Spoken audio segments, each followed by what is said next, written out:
விபத்தில் முறிந்த கையெலும்பு இனி வசிக்கவே முடியாதா? கலங்கி நின்ற பாடகர். வாங்க, என்ன தகவல், யார் அந்த பாடகர், அவருக்கு என்னாச்சு, என்ன தகவல்னு இந்த வீடியோவில் விரிவாக பார்த்து தெரிஞ்சுக்கலாம். அதுக்கு முன்னாடி முதன்முறையாக நம்ம சேனலை ஃபஸ்ட் டைம் பார்க்குறீங்கன்னா சப்ஸ்கிரைப் பண்ணாதவங்களாம் சப்ஸ்கிரைப் பண்ணிக்கோங்க.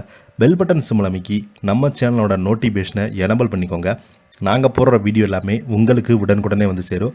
வாங்க, என்ன தகவல், என்ன செய்தின்னு இந்த வீடியோவில் விரிவாக பார்த்து தெரிஞ்சுக்கலாம். மாற்றுத்திறனான நொச்சிப்பட்டி திரிமூர்த்தி தனது கம்பீரமான குரல் மூலம் ரசிகர்கள் மனதில் இடம் பிடித்தவர்தான். எந்த பாடலாக இருந்தாலும் தனக்கென உரித்தான பாணியில் தளம் போட்டு கொண்ட பாடும் திறமை கொண்ட இவர் அண்மையில் ஏற்பட்ட விபத்தில் கையெலும்பு முறிவு ஏற்பட்டது. இனி வாசிக்கவே முடியாதா என பயப்பட்டு விட்டதாக சொல்லியிருக்காங்க. கிருஷ்ணகிரி மாவட்டம் நொச்சிப்பட்டி கிராமத்தில் பிறந்தவர்தான் திருமூர்த்தி. பிறவிலேயே கண் பார்வை இல்லாத இவரின் தாயார் சில ஆண்டுகளுக்கு முன்பு தான் சர்க்கரை நோயால் இறந்துவிட கடவுள் கொடுத்த குரல் வளத்தால் அந்த கிராமத்தில் பாடல்களை பாடி வந்த திருமூர்த்தி பாடிய அஜித் நயன்தாரா நடித்த விஸ்வாசம் படத்தில் வரும் கண்ணான கண்ணை பாடலில் இணையதளத்தில் ட்ரெண்டாகி இருந்தார். இந்த காந்த குரலுக்காக சொந்தக்காரன திருமூர்த்தியை இசையமைப்பாளர் இமான் அவர்கள் தனது உதவியாளர் மூலம் தேடி கண்டுபிடிக்க சொன்னார்.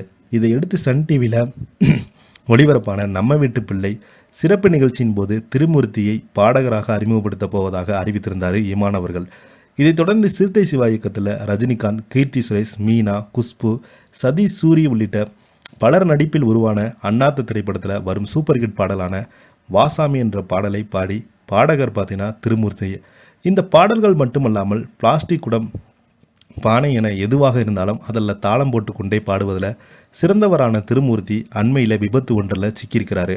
இதில் கையெலும்பு முறிந்து விட்டதாகவும் இதனால் இனி வாசிக்கவே முடியாது என்று போய்விடுமோ என்று பயந்திருக்கிறாரு. இப்போது அறுவை சிகிச்சை செய்து கையில் பிளேட் வைத்திருக்காங்க. இமான் சாருக்கு விஷயம் தெரிந்ததுமே அவர் தான் என் ஆப்ரேஷனுக்கு பணத்தை எனக்கு அனுப்பினார், அது என்றைக்குமே நான் மறக்க மாட்டேன் என்று திருமூர்த்தி பார்த்தீங்கன்னா கூறியுள்ளார். இந்த நிலையில் பார்த்தீங்கன்னா இசையமைப்பாளர் இமான் அவர்கள் செய்த உதவி பலருமே பாராட்டுகளை பெற்று வருது. பணத்தை கொடுத்தது மட்டுமல்லாமல் இந்த செய்தியை எந்த ஊடகங்களையும் சொல்லக்கூடாது, இது யாருக்குமே தெரியக்கூடாது என்று இமான் அவர்கள் அவருடன் உதவியாளருக்கு சொல்லியதாக அவர் உதவியாளர் பார்த்தீங்கன்னா பேட்டி கொடுத்துருக்கிறாரு. தொடர்ந்து பார்த்தீங்கன்னா நிறைய பிரபலங்கள் இவர் உடல்நலம் குறித்து விசாரித்துட்டு வராங்க. அது மட்டும் இல்லாமல் அவங்களால முடிந்த உதவிகளை செய்துட்டு வராங்க. இவருடைய இந்த நிலைமைக்கு காரணம் பல்வேறு அவங்களுடைய டிரைவர் தான் காரணம் என்று நிறைய பேர் சொல்லிக்கிட்டு வராங்க. தொடர்ந்து பார்த்தீங்கன்னா பல்வேறு மாற்றுத்திறனாளிகள் இது மாதிரி சினிமா துறையில் சாதிப்பது தொடர்ச்சியாக இது வருது. முக்கியமான மியூசிக் டைரக்டர் பார்த்தீங்கன்னா பார்வை இல்லாதவங்க, இவங்களுக்கு வாய்ப்பு கொடுத்து அவங்கள ஊக்குவிக்க வேண்டும் என்று மாணவர்கள் கூறியுள்ளார். இதை பற்றி நீங்கள் என்ன நினைக்கிறீங்க? கீழே உள்ள கமெண்ட் பாக்ஸில் மறக்காமல் பதிவிடுங்க. இந்த வீடியோ உங்களுக்கு பிடிச்சிருந்தா லைக் பண்ணுங்கள், ஷேர் பண்ணுங்கள், கமெண்ட் பண்ணுங்கள். நன்றி, வணக்கம்.